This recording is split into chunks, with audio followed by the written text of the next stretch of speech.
I try to pitch most of my process improvements as a test. Hey, I made this change. I think it's going to be great. Could be total garbage. And we're going to see how it goes. And I will correct you along the way if you're not following the process, right? So here are some details. Don't worry about memorizing it. I'll kind of be that police saying, hey, thanks for dropping this in, but you actually need to drop it in over here now, right? Just a heads up, and kind of treat it as someone is, if they're new, that's how we would onboard them. But kind of making these little tweaks here and there without telling people is a bit challenging because people will notice, and then they're going to think every time I go into this tool, something is different and something looks different. And how can I ever do it right in Kerry's way if Kerry's way is always changing? The pursuit of excellence is something we're all striving towards. I want you to focus on what you do best. You need to have an approval. How many approvals? What are the steps? It's really about listening. If it's not documented, it's not done. Thanks for tuning into In Systems We Trust, the show where we dive into all things systems and processes and hear from the professionals that are using them to change the landscape of their organizations every day. Today I'm talking with Kerry Hoffman. Kerry is a project manager with more than 10 years experience. She can project manage anything from your startup business to your personal to-do list. Kerry started her career managing 2-floor plans at Colicchio & Sons, a 3-star restaurant in Chelsea, before moving on to Seamless Grubhub, where she managed projects on product, engineering, account management, and sales over the course of 6 years. Kerry's love of food parallels her love of fitness. Kerry's desire to reach her STEP goal and her life goals led her to ClassPass, where she currently serves as the head of global project management and ops. Kerry now brings project management to companies, small teams, co-founders, and individuals. With her desire to always charter new frontiers, Kerry is an expert at bringing order to chaos in all areas of your life. Thank you so much for being on the show today, Kerry. Thank you so much for having me. Good. I'm so glad. So you're currently the head of global project management and ops at ClassPass. Wow. Such a big title, so many things that you're responsible for. Why don't you tell us more about, what ClassPass is, what they do, what industry you find yourself in, and more about what the organization does? So ClassPass is a fitness-based company and also a technology company. So for a lot of individuals, they may find a gym that they like. That's where they go. They find a routine at that gym. But the founder of ClassPass, Payal Kadakia, she found that people were really interested in trying a lot of different things, right? They wanted to do yoga and HIIT and cycling. And, the boutique fitness industry has really boomed over the past, 5 to 10 years with studios popping up everywhere. And we found that more people, they didn't want to find a home. They wanted to jump around and take on all of those experiences. So at ClassPass, you are a member of ClassPass, which gives you access to all of these different opportunities for fitness in your area and in all the areas that you travel to, right? So every time I go on a trip, I can go to Vancouver and I can take a ClassPass class, even though I'm based in New York. So it really gives our users the option to not become a member of a gym, but become a member of a community where they have access to do whatever they want, whenever they want. So when the workday ends at 6 and you're free, and you said, where do I want to go? You could open up the app and you can find a class that works for you. So that's what we do at ClassPass. Me specifically, I'm on the marketing team at ClassPass, and I run our project management and our operations. ClassPass is a global company, so we work with studios across the world, right? We are in Singapore and Australia and in London and in the US and in Canada. So we are marketing to users everywhere, which means that we're marketing to all different types of users who have different needs, different goals.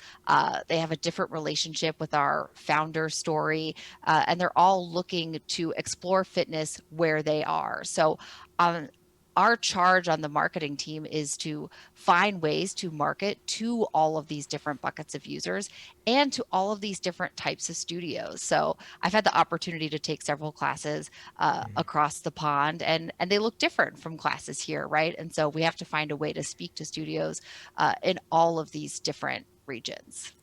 What a very timely product offering as well. I mean, we know ClassPass has been around for a long time, but I mean, I can only imagine the uptick in memberships and sign-ins and daily active users you've seen with COVID, right? So how has that changed your messaging, your approach, your tone, and what do things really look like in this, COVID world? Are they any different? Are people just as engaged? Tell us more about that.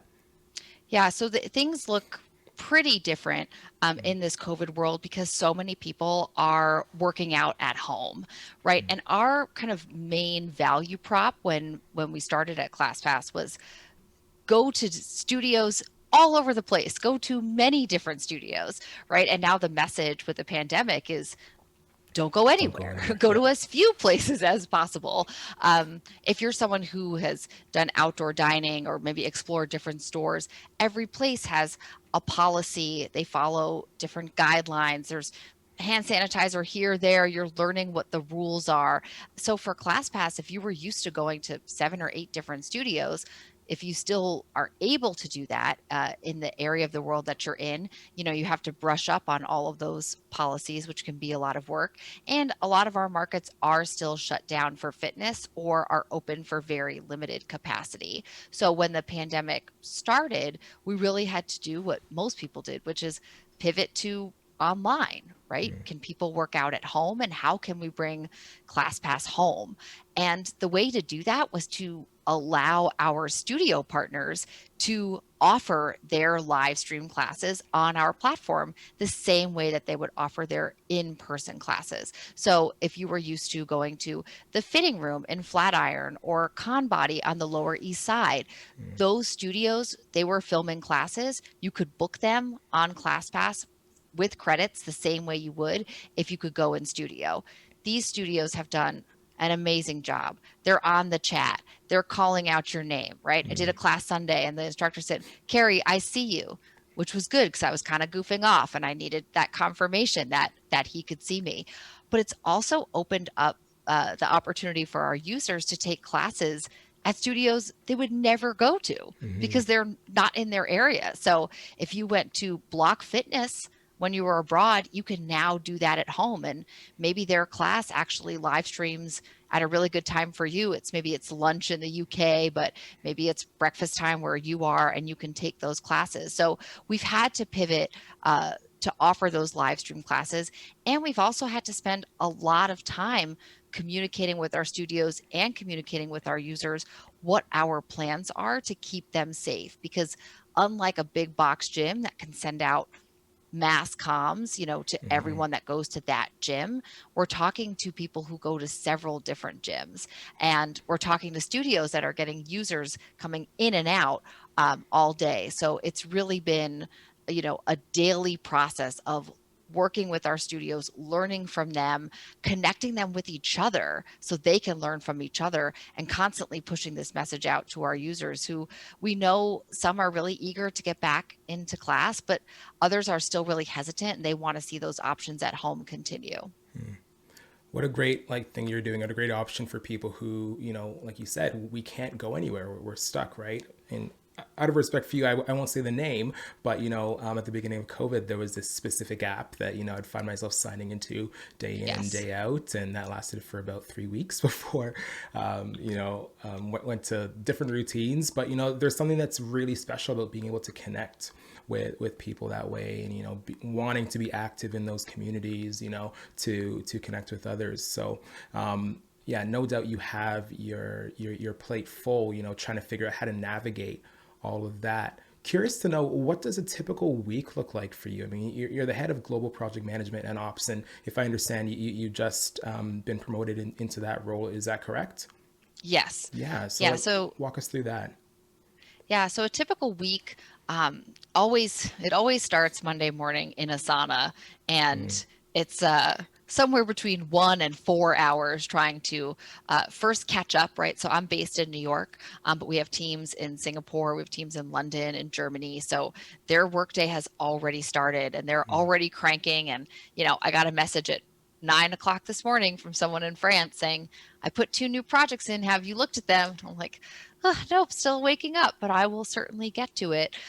So my day and my week always starts in Asana, figuring out where are we with all of the different projects that we have going on. So every single project that we work on lives in an Asana project, whether it be related to our growth team, our social content calendar, holiday planning that we're working on.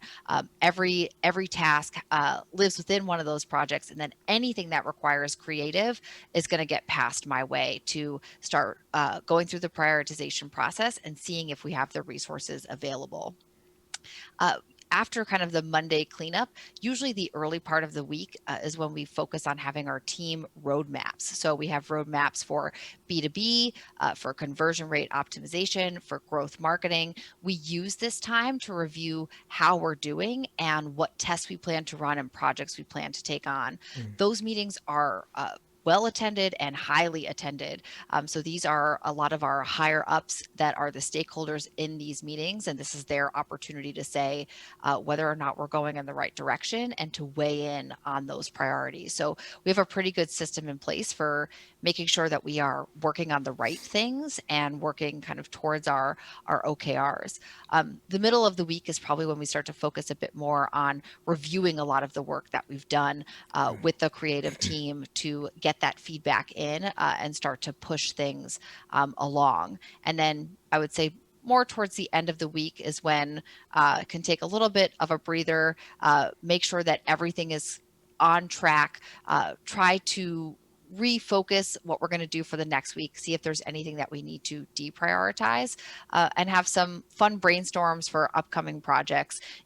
There's so much to do in the day-to-day, but we like to also make space for having those brainstorm meetings where we can think about kind of what our dreams are, what are the types of things that we hope to get done. And if you don't make space for that, then it'll always fall to the bottom of your to-do list. So holiday time is a busy time in fitness, but things are a little bit quieter at work. And so we do try to, in those downtime periods, have things that people can work on that are more kind of fun pet projects. Okay. And earlier you said, something that was magic to my ears. It's Asana. Obviously, ClassPass is using Asana. And so like a lot of these conversations, these check-ins like throughout the week, obviously there's a lot happening. Are these all pre-scheduled stand-ups that are happening throughout the week? Is it kind of an as-needed basis and you send a quick message, or like how does that communication typically happen behind the scenes? Our roadmap meetings are, they're bi-weekly, they're on the calendar, they are set in stone. The review meetings that we have, the process works that when a task comes in or a new project comes my way, I set up when are we going to do the review 1, right? Our R1, our R2, when our finals due. And based on the scope of that project, the people working on it, and the details in that brief, I determine if we need to meet live or if we can have this conversation in the deck or in the Figma file or right on the Asana task. So that decision is made up front. It's made by me, and I always open it up to feedback. So I say, I think we can just chat about this. And if someone says, no, I think we should meet, then we certainly will meet. And then those meetings are all scheduled. So our holiday planning, which is underway, December calendar is getting a bit booked with these in-person reviews, but we constantly go through the process of retroing any large scale projects that we do. And we've learned that sometimes these in-person reviews, the feedback is actually faster, right? So I'm not one to do a meeting for meeting's sake, but if we can just chat it out quickly, then we can actually bring clarity. And I think that's something that's really important when you're working across time zones. There's that sweet spot, right, between 9:30 and 11:30 when most people are working, and it's a really great time to connect live because that comment that someone from the UK left at 5 p.m. their time that doesn't get read by someone in New York until they're offline really delays moving something forward. So I determine if we should meet in person. We are going through an exercise now, though, where we are doing a bit of an audit on what are our regularly scheduled meetings, what are the Slack channels that we're using, how can we make sure that we're having the right meetings and we're using the right Slack channel, so we're not getting too bogged down with communication for communication's sake. Yeah. How often is that happening, that audit? That's really interesting. We kicked off the process, I'm going to say March 10th. And we said, this is going to be a great project. We're going to audit everything. And then March it felt 10th, like the world. 2020. Yeah. Yes. Yeah. Yes. March 10th, 2020. Yeah. This is a great project. We got a spreadsheet going. We listed out all of our Slack channels, all of our meetings, and then everything was put on hold. So about a month ago, we said, let's pick this up. Let's try to get this project done by the end of the year so we can start 2021 with a clean slate. But I would say once a quarter, we do go through that exercise of how often are we having this meeting? Does it make sense to have it this much? And I'm sure many people are experiencing in the work from home situation that several people are in, is some meetings that you were having probably could have been, just an update. Yeah. But you have to balance that because now you're not seeing a lot of people in person. So you've added some meetings to that, right? So I would actually encourage everyone to go through this exercise for the new year. What did COVID do to your calendar, right? Have that meeting and try to clean it up before you go into another year of more of the same. It's so good. So important. Yeah. Always be looking, always be assessing where are we at? What are the redundancies? Look internally, right? And see where are your own bottlenecks. And so obviously with you, you have 10 plus years experience in the project management space. The current systems that you're managing, rolling out, how many of them are new? How many of them are constantly evolving with your team? How many were inherited? And what are you taking from the past that you're implementing now at ClassPass, from your Grubhub days? What does that look like as far as process improvement goes? Yeah, so I inherited Asana at ClassPass, but that was a great gift to inherit. When I inherited it, we were only managing creative requests in Asana. Everyone was working outside of it, but if they needed a visual resource, then they popped it into Asana. Now we're in a place where everyone on the marketing team is using it, and most of the teams that we collaborate with are also using it. So that took, 2 years. I would say that the pandemic was my thought partner in this and helped kind of speed up that journey for our team because it became more critical. But I constantly, there are times I go through a reflection where I say, am I a good project manager? I feel like I'm always changing how we work, but how we work is always changing. Right. And so you want to build a good foundation for how you work as a team, because your team is not going to be able to adapt and change how they work on a monthly basis. But you still have to adapt with the team, right? We were a domestic and international marketing team. We became a global team. That had to come with some changes. And the more that you allow the evolution to happen, the more that people feel more of a sense of agency with the process and are more engaged with it, right? Because they see that you're not stuck in your ways and they want to grow with it too. And so when they give a suggestion, I'm always open to suggestions, and I'm always trying to find the fastest and easiest way to do something. And so when someone sees a spot where we could be doing something better, that's a great opportunity for us to improve. Something I think that I really brought with me from Grubhub is when I worked at Grubhub on the account management team, the project was heavily dependent on product and engineering. If they didn't build what we needed, we couldn't move forward.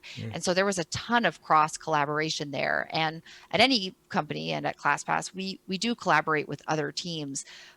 I would say before I started, we weren't always using the same tools for our work across teams. And so there was a lot of work to translate what we were doing into a format that was digestible for what this other team was doing. And that's just extra work, right? And so I'm a big fan of not doing work twice. Yeah. And I think something that I've been able to bring to our team is to say, are we going to work on this project for a while with this other team? And can we onboard them into Asana, or can we figure out how best are they working? How best are we working? And where can we find these synergies? Because I'm very quick to reject a copy paste exercise. And I think that's very common at companies to say, you don't use my tool. Let me put this in an email. And that's where things get lost in the copy paste. Yeah, couldn't agree more. And like, I was going to ask you how you handle change management. It's almost like you were, seeing where I was going with it. But I can only imagine with the different departments, different teams, and, everyone being displaced. Can you talk about how your teams are set up? Or like you're working with the marketing team a lot. I can imagine there's a huge like sales and support side, and then there's developers and IT people. So are you managing the changes across all of those departments, or are you working with the team leaders, department heads to make sure that those changes are, being implemented and, being picked up on and adapted really quickly? So our marketing team works in Asana. Our product and engineering team is mostly in Jira, which I think makes sense and is a great tool. And we've found ways to integrate, and that process works. Although I do have on my agenda for this week, they need a calendar from us of everything we're doing over holiday. And I thought, okay, this seems like a copy paste. Let's figure out a way to export our Asana calendar so they can view it, or just give them access. In terms of change management, something that I have been focusing on in 2020 is onboarding all the other teams that are using Asana onto Asana, because any other team outside of marketing that was using it was just using it lightly when they were getting added to something, because we were adding them into it saying, hey, can you review this task? Or they had one way of doing it. So essentially what was a great opportunity was that we upgraded our Asana to business. We were not on business, and it came with all of these new features. So I took the time over the summer to come up with this master Asana training deck that's 80 slides long on everything that you can do with Asana.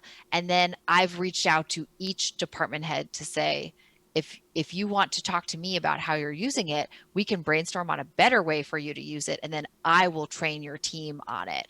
And that's been really effective, because it gives that team lead or that department head the opportunity to kind of pass the buck off to me and say, you're driving this bus. I don't have to come down as the process czar and say, this is how we're doing things. We're going to look to you as an expert, and then you can be sort of our consultant. So I kind of operate at ClassPass as our Asana consultant across teams. And so it's great. I sat in a meeting the other day where someone said, oh, Marina, who uses Asana a lot, and Kerry, who loves Asana, they're both on this call. Sounds like what we're talking about, we could just put in Asana. So the more people that I've brought over to that side, the more likely it is that in other meetings, people will know that that's a good tool for us to use together. Right.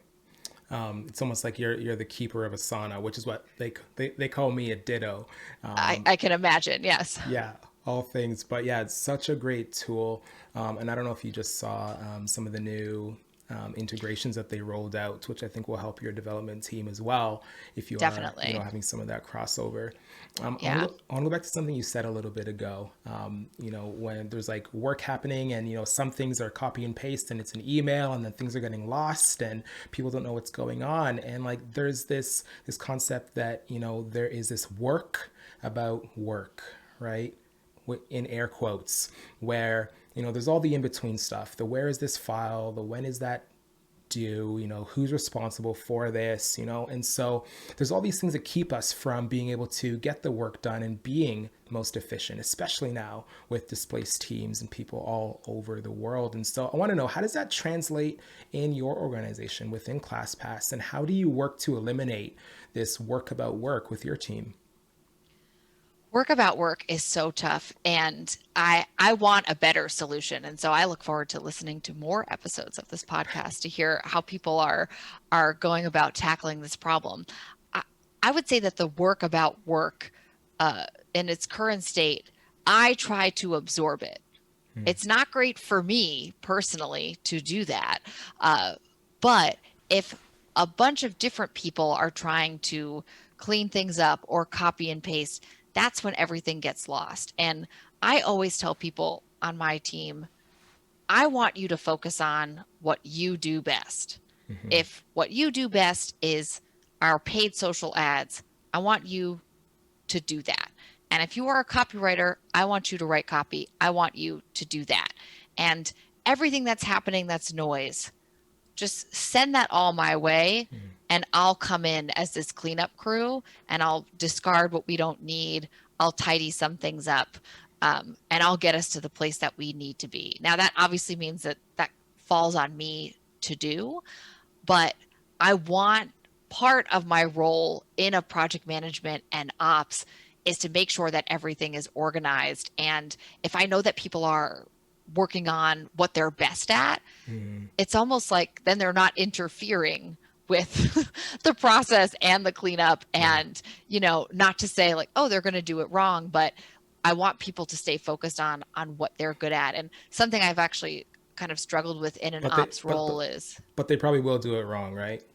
Right. And it's something I've struggled on with an ops role is sometimes finding those. How do you define success in an ops role at the end of the year when you're asking for a promotion, right? And I always want to draw this line of see how all these other people met their success metrics. It was because I was back here making sure that they had the bandwidth to do that and they weren't kind of bogged down in the day-to-day. But I think another solution though too is, you know, at some point you do have to get more people involved. And one way to really think about work is the minute you see, oh no, this is not going to scale, or this could get messy, you have to take the step back then, or else it's going to get to that point where you just can't go back and you won't have time to clean it up. And it's so hard to make time to do those types of things. But if you know you're working December 29th and you know your office is quiet on Slack and Zoom, you know, it's a good time to find those cleanup projects. So every year I try to go through that exercise of even just cleaning out my own Google Drive, getting everything kind of set up for a new year and set up for success. Yeah, awesome.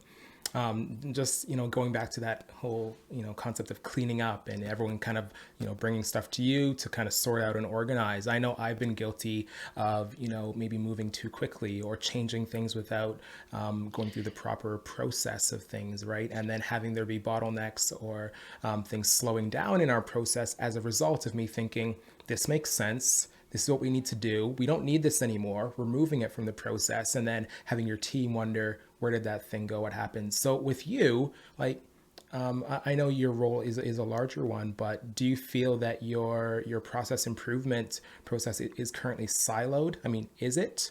And then, you know, how do you communicate those changes to your team? Or do you just expect them to, you know, review the latest SOP, bring themselves up to speed, or is that happening in your weekly roadmap meetings as well? Most changes are communicated via a Slack channel. That's where we kind of go through updates. I try really hard to bucket together any process improvements that we're going to do for the team if they do have a direct impact on team members. And so I also try to pitch most of my process improvements as a test. Okay. Hey, I made this change. I think it's going to be great. Could be total garbage. And we're going to see how it goes. And I will correct you along the way if you're not following the process, right? So here are some details. Don't worry about memorizing it. I'll kind of be that police saying, hey, thanks for dropping this in, but you actually need to drop it in over here now, right? Just a heads up, and kind of treat it as someone is, if they're new, that's how we would onboard them. But kind of making these little tweaks here and there without telling people is a bit challenging because people will notice, and then they're going to think every time I go into this tool, something is different and something looks different. And how can I ever do it right in Kerry's way if Kerry's way is always changing? So I think since the pandemic, we've had 3 kind of full Asana trainings, right? Sort of, this is how we're working now that we're one team. This is how we're working now that we're business on the business plan. And this is how we're working because it's been 7 months and nothing has changed in the world. And so here are some new tips and tricks. And then I try to keep it keep those large scale changes for those moments, so that way people don't feel too overwhelmed. Okay. And I want to know more about like how you actually manage those projects. I mean, are there any styles that you find that you go to with the marketing team? Are they used to a certain way of working? Whereas in Jira, I can assume that the project team development team is more working on like a Kanban style, right? And so like, what does that look like inside of Asana for you? Are you setting them up the same every single time, or does it depend on, that, rollout or new feature or whatever the case may be? We have a few different templates that we use for any project that we're going to do in a week or two, whether it be a new social post, an update to a web page. The process follows that the channel owner submits that as a request in Asana, right? So they would build out their project, then they would submit the creative request, and then that's when we would decide if we'd have a live kickoff or we'd have just a kickoff kind of via chat. And then we follow the review 1, review 2, finals, localizations, right? Because we're in 9 different languages, update all of those visuals, done, cross it off.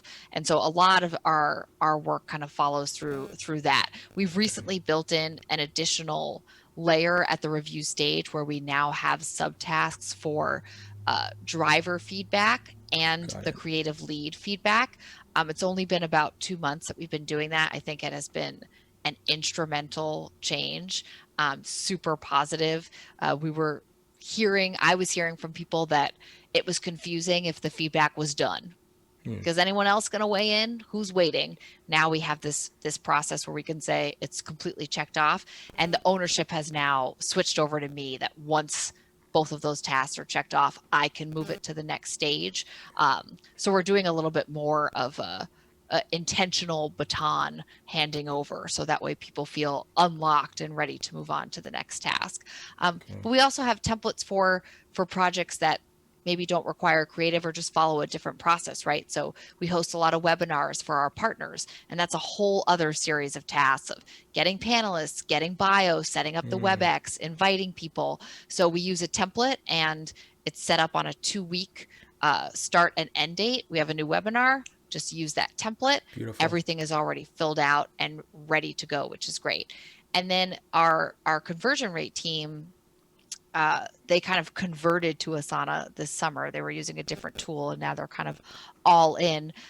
Any large scale experiments that they're running, we create entirely new projects for those, because they do follow kind of a unique set of steps. But we're starting to get a good playbook on that, right? So anytime we're launching this new product, we're starting to get a better handle on, these are the 17 things that marketing needs to do. So actually, after this call, that's my work for the rest of the day, is creating a template we can use for our markets when they switch over from being open to partially open to closed. So I would say we have a few different ways of working, but there's a way of working for each type of project that we do. Amazing. Interesting. You mentioned Playbook there. That reminds me, I was listening to Trainual's Chris Ronzio recently, preceding the Afterplay online conference, and he'd interviewed Nicole Wolf from ClassPass. Oh, yes. And she was talking a bit about that. So like, I'm curious, like, what does that playbook look like? Like for us at Ditto, we have everything in Asana. I mean, like typically you see organizations that have, knowledge or SOPs inside Google Docs or a thick binder, at one point in the past. Or are you guys using Confluence for that? Is everything in Asana? Where are you putting all of that knowledge where people can, go to quickly? Is it searchable? Can you talk a bit more about that? Yeah, our playbooks mostly live in Google Docs, although it would be nice to link them in Asana, which would make sense. You should just do it. Right? Just throw them in there, easy to find. Yeah. We recently started aggregating all of our different onboarding resources, which probably seems like we're late to the game on that, but onboarding was something that each manager was doing separately, and we're trying to get a little bit cleaner on that process. And so we started dropping in marketing team meetings. Here's the Asana deck on everything that you need to do. So we're starting to put our Google Doc playbooks in there. We probably have 5 or 6 right now. And we we probably have a few more that we need to create, but we really just try to update the ones that we have. And going through that retro after every project is so critical because, you know, we plan for the holidays in fitness every year, and you're just not going to remember what fire you put out on January 1st of 2019 for up to 2021, right? So now we have this New Year's playbook, and we just keep adding everything every single year. So when you're in a meeting, hey, what did we do last year for Best of ClassPass awards? Boom, here it is. And it's been a great way for us to really capitalize on those learnings, but we can probably do a better job of systematizing some of those learnings so that way you don't have to read through it each time, right? You just know that you're supposed to build in a week for translations because you set up a template in Asana that does that. That's it. And you may have just said it, you know, when you talked about, you know, going through the SOPs in your retro and, you know, making adjustments as you kind of go. But what is one thing that you would say to owners of organizations, you know, when it comes to, you know, either process documentation or improvement? You know, what are they really not considering when it comes to all the things that we're referencing today? I think a lot of companies think that what they're working on is unique and that they can't learn from it because they're not going to do it again. And that's just not true, right? So if you had to launch, you know, a whole new live stream product because of the pandemic, I think some people will say, well, hopefully this pandemic won't happen again. We're never going to have to do this live stream pivot again. So we don't need to make a playbook for this because this exact scenario is not going to happen again. And hopefully that is true, that there won't be a pandemic where you have to come up with live stream again. But there's definitely things that went well about that you'll want to apply elsewhere. And there are definitely things that didn't go well that you would want to learn from. And so I think this mindset that this is unique, this is a one-off, right? It's actually pretty rare that something is truly a one-off. So we launched a new product over the summer that was geared towards a different type of live stream. And you know, we've decided to revive it a bit, and we've already done that retro. But a lot of the stuff we learned from that retro we're using for holiday planning, right? Because it wasn't about the content of the project. It was about the way that we collaborated on that project. So it can be tough to make time for documentation. I totally get that. But the first step is just do the debrief, right? You don't have to sit and just say, how should we do this next year? Just focus on what you're working on now and build in those debriefs afterwards. And you'll start getting those learnings and you'll know what playbooks you need to create from that. That's good. Any quick tips for, you know, that busy person on the go? Obviously, you have a lot on the go. It's not always easy to remember to go back and reference that document. I know for me, it works really well where I just make a quick voice note on my phone of a change I need to make or something I need to update. Any quick tips for those busy on the go execs, people in leadership, just to help with that? I think it's important to have one place where you keep your to-dos. If it is in Asana, great. If it's on a piece of paper, great. A lot of people use a lot of different systems, which is why they don't necessarily work. So some people will say, oh, you know what? This would be a great activity for me to do Friday afternoon. I'm less busy. I'm going to put a calendar block from 3 to 5 to work on this documentation. But then my boss asked me to look into this holiday gift. So I'm going to write that down on this Post-it over here. So I'll look at that later. And then wouldn't it be fun if we could take on this new project? I'll create an Asana task and I'll set the due date for 2 weeks. You know, Friday afternoon rolls around, you get busy, you don't do the thing on your calendar block. Where are you supposed to put that now? So if voice memo is the way to go, then put everything in a voice memo, right? But it's finding a home for all of those things you need to do. And then maybe instead of putting a calendar block to do a specific thing, put a calendar block to visit that list of things that you tend not to get to.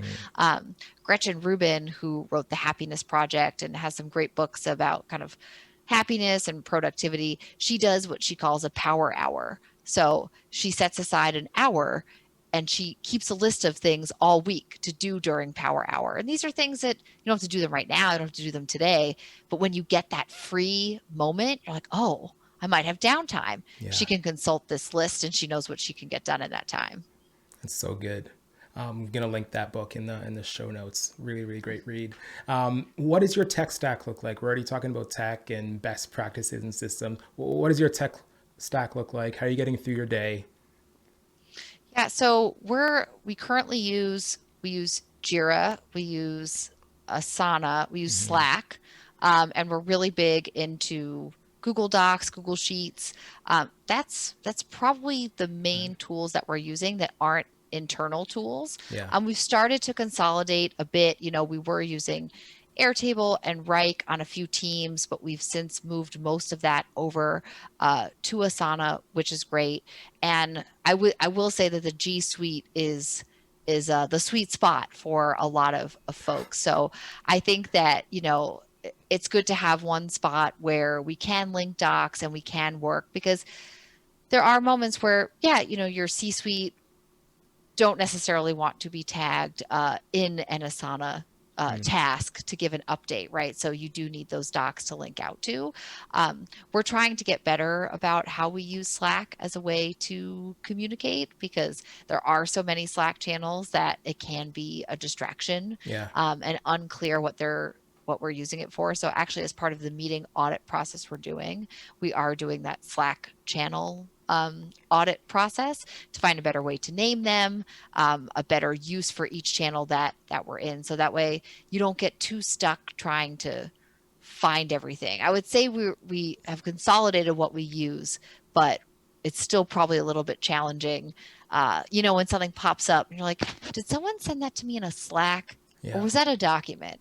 Or did my phone ring? Like, how did I get this information?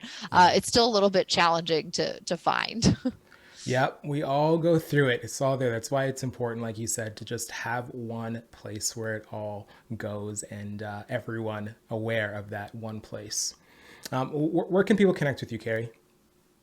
People can connect with me on my website, soverykerry.co. That's where you can learn more about my project management philosophies. Outside of ClassPass, I do a lot of one-to-one mentorships with people that are looking to add a bit more organization to their lives. And I also do virtual lunch and learns at companies at a company level or at a team level. If you're looking to just get a new project going and you're stuck and you want some outside help, you can learn more about how I can help there. And you can follow me on Instagram at SoVeryKerry, essentially at SoVeryKerry. SoVeryKerry was my AOL screen name in 2002. Wow. And it lives on to this day, but don't try to find me on AOL. That is long gone. I feel like we need a little soundbite in there. Right. You've got mail. Bringing us back. That's awesome. Yeah. Thanks so much for being on the show today, Kerry. If you like what you heard today, please like, subscribe, and follow on your preferred channel. If you know of a friend or colleague that would benefit from hearing this conversation, please share it with them so that we can reach more listeners just like you. As always, all the links from today's talk will be in the show notes. And remember, if it isn't documented, it didn't happen. We'll see you next time.